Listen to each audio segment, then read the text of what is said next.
Hey, my name's James Nicholson.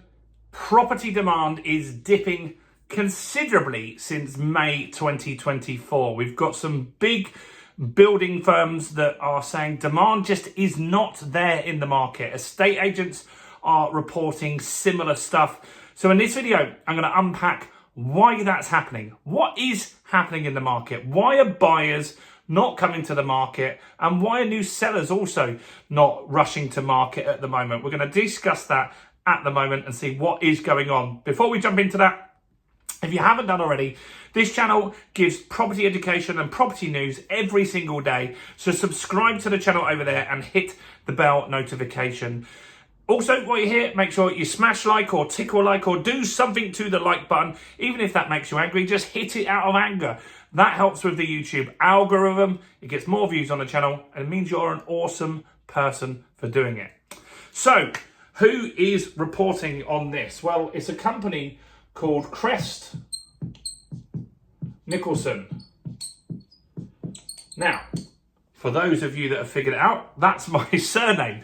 Unfortunately, I don't own them. Well, maybe fortunately at the moment, because this quarter, they've lost around £30 million.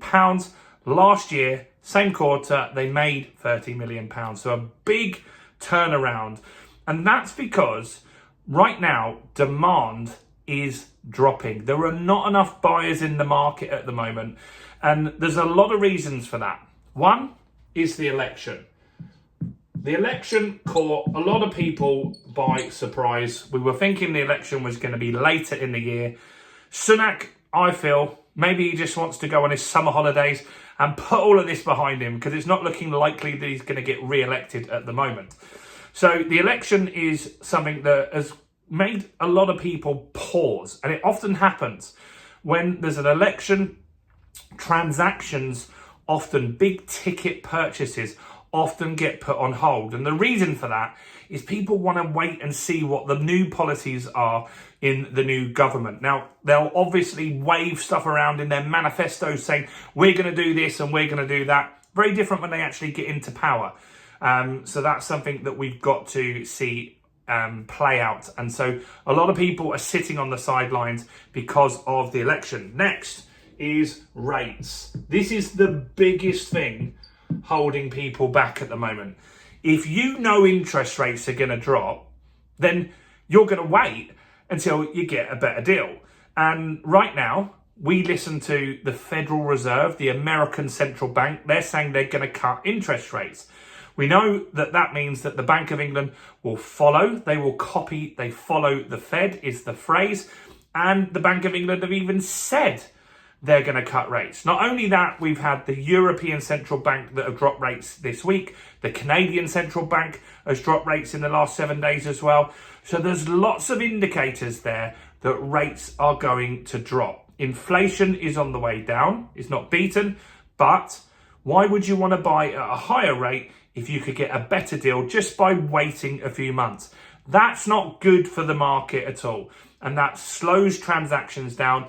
Businesses suffer, like estate agents, solicitors, surveyors. All these businesses that are involved in these industries are seeing a marked turn down in business at the moment. It is slower for all of them. So rates is another one. Next is prices. There are some people out there that feel the market is going to crash. If you watch other YouTube channels, you can easily find content that talks about the market crashing. One channel talks about the market crashing 35%. Now, I don't think it's going to crash that much, but it could. It could drop 35%. It could drop 40%. We don't know.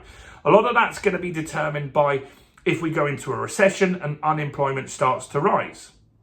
This week, unemployment did start to rise.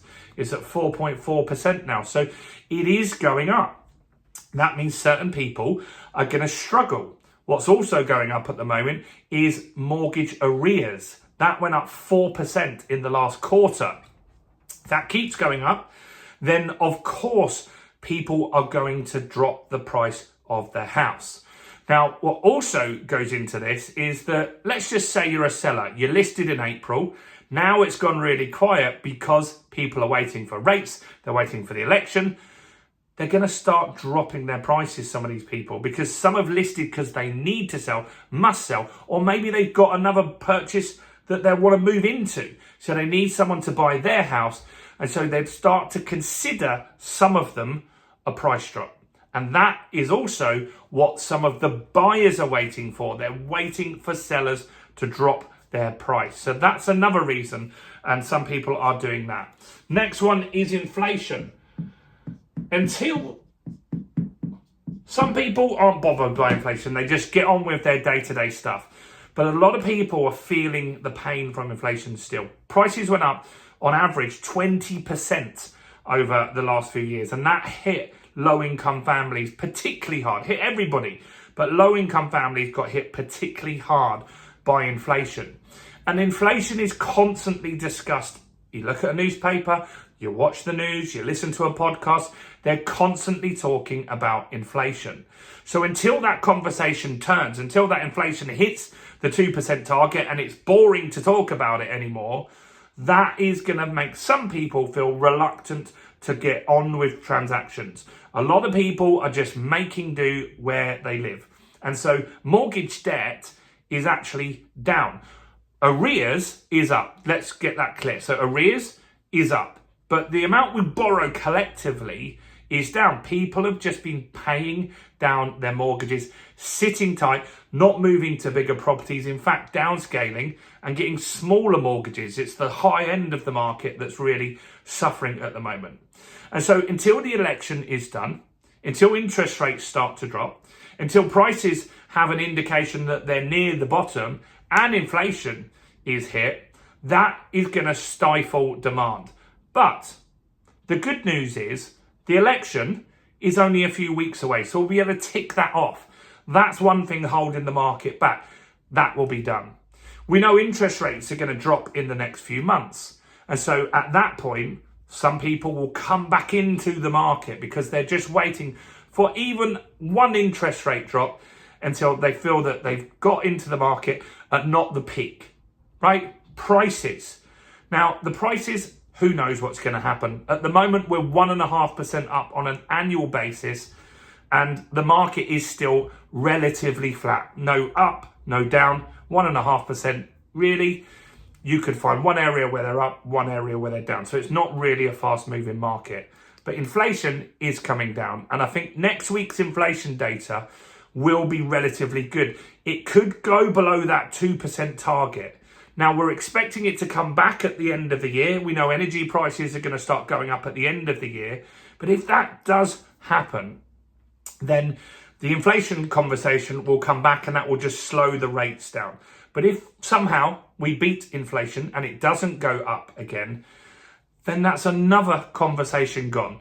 And there are tons of people that can afford to buy properties that just don't want to buy at the top of the market with all of these things going on. Give it a few weeks and some of these will be ticked off and that demand hopefully will start to pick up again. Let me know your thoughts in the comments on what could stimulate demand in UK property market. Do smash like or tickle it, do something to it.